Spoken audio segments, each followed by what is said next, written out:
I'm Brittany McDowell, and thank you for tuning in to another episode of our PAC Politics Podcast. If you don't know, our podcast is brought to you by our organization, our United Resource PAC, which is, by the way, a tax-exempt political organization.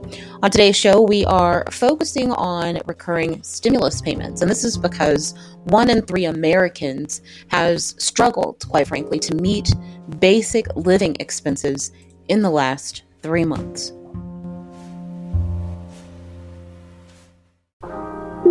You're listening to another episode of our PAC Politics Podcast.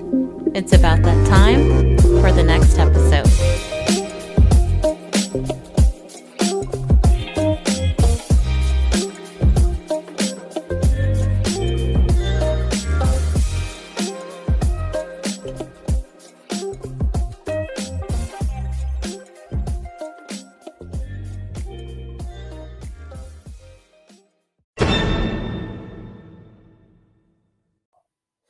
Some of you may have heard that there are lawmakers out there who are advocating for recurring stimulus payments. And I pose the question to you, are lawmakers pushing for recurring stimulus payments? The answer to that would be yes. Now, let me clarify, okay? You have lawmakers that are pushing for this fourth round of stimulus, and effectively what they want to make this fourth round is recurring payments until the pandemic is technically over. Technically, like we have a hard definition of what over means, and we can quantify what over will look like. And they want this select few group of lawmakers, they want this, they're pushing for this because 1 in 3 Americans literally cannot meet their basic living expenses like recently within the last 3 months. And this is, coming from the Kaiser Family Foundation, a poll that they did back in February. This really speaks to the fact that there are people that are still hurting, people that need help. Yes, we are coming out of the COVID pandemic. Yes, things are looking brighter, right? We're all relishing and reveling in the news that, oh my gosh, if I've been vaccinated, I can take my mask off and I can literally breathe again. But a lot of people cannot breathe financially. And when we think about literally just stopping aid for people who, quite frankly, depend on the aid, whether it be in the form of unemployment or various tax credits and subsidies that people are getting that they didn't get before, there is serious risk with literally just stopping.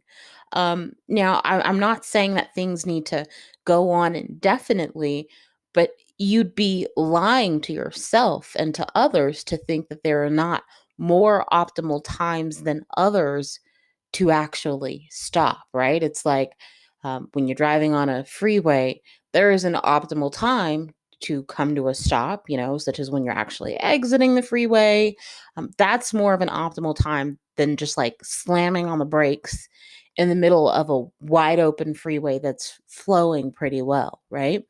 Um, and for some people this might be a shock, but the one-time stimulus checks, even though people received stimulus checks if they did qualify them, even though they received multiple stimulus checks, those one-time checks, for most people, they did not last long. For most people, they were literally gone almost as quickly as they came, right? As quickly as those funds were deposited into their account, the funds were gone, right? As quickly as they cashed that check or used that card that the government gave them with their stimulus, that money was gone. So this idea that people are living high on the hog and they have, this newfound high quality of life that they don't deserve, that's quite frankly not true for a majority of people who, quite frankly, still need help despite the aid that they've received to this point.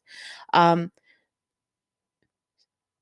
there are not millions of lawmakers who support recurring monthly stimulus payments. So I want to make that clear, even though, technically there aren't millions of lawmakers, right? But there are not large swaths of our political elite that support recurring stimulus payments. Guys, we're only talking about in the Senate, okay? We are only talking about 21 senators.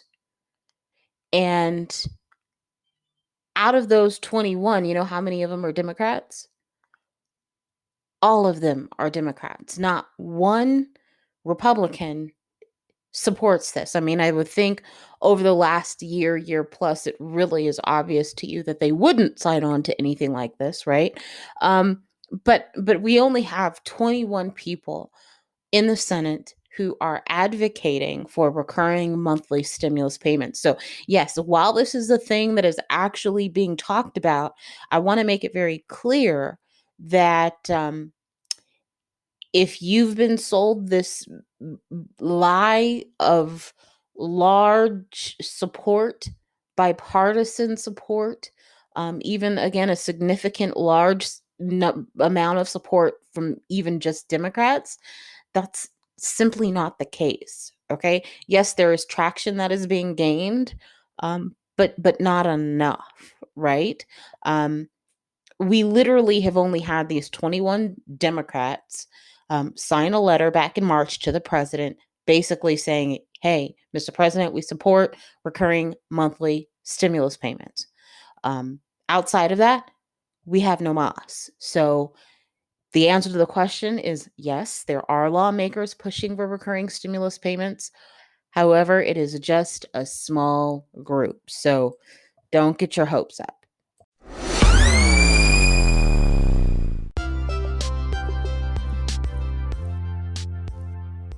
Today's resource that I am sharing is a resource that we have mentioned and promoted several times on our podcast before. What it is an official government tool that will help you confirm if the IRS and Treasury have sent your economic impact payment, your stimulus check. But in addition to that, it will also let you know the method by which they sent it, how they sent it, if they sent a direct deposit, and if you didn't get it, maybe it went into a wrong account. And if that's the case, it will also inform you of what will happen. Maybe they mailed you a check and it's in the mail, and your mail just, who knows, right? But if I don't have that information, but this tool does, it again is an official government tool. To get access to it, if you look in the description box of this episode, you will find a link to join our mailing list. We will not spam you. Our mailing list is an awesome way to keep in contact with us. But most importantly, it's an awesome way to get access to this tool. It's great, again, for you if you have not yet received your economic impact payment, as well as other people. It might be something that you want to get access to, so that way you can share it with them. The resource also does mention the other kind of option that some people are going to have when it comes to actually getting your economic impact payment. Some people will get checks, some people will get direct deposits, some people who are eligible will end up having to utilize a tax credit. If you want more information, not just on how you'll get your payment, if you'll get it when, you also, might want to get information on this tax credit, which this tool will also provide you information on. So again, if you look in the description box below, click the link to join our email list. You'll just have to give us your name, your email address, and as soon as you sign up, we'll get you a welcome email, and then within a few seconds after that, you'll get the email with access to this resource. So you can find that in the description box below. I hope the resource is of benefit to you or someone you know.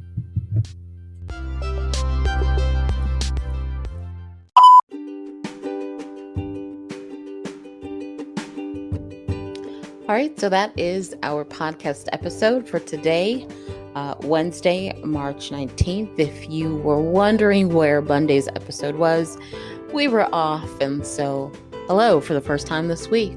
I hope you walk away from today's episode understanding that yes, there are lawmakers who are pushing for recurring monthly stimulus payments. However, it is not a significant number.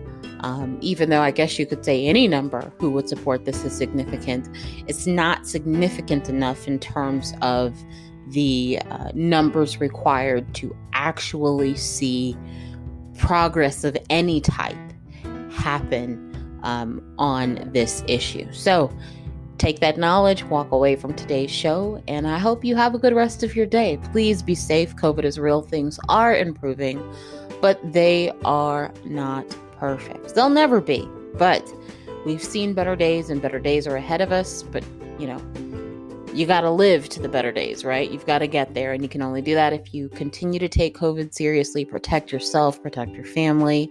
We're making gains, but we've got to do it together, one day at a time, one step at a time. Yeah, so have a good day. And again, thank you for listening to this episode of Our PAC Politics Podcast.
You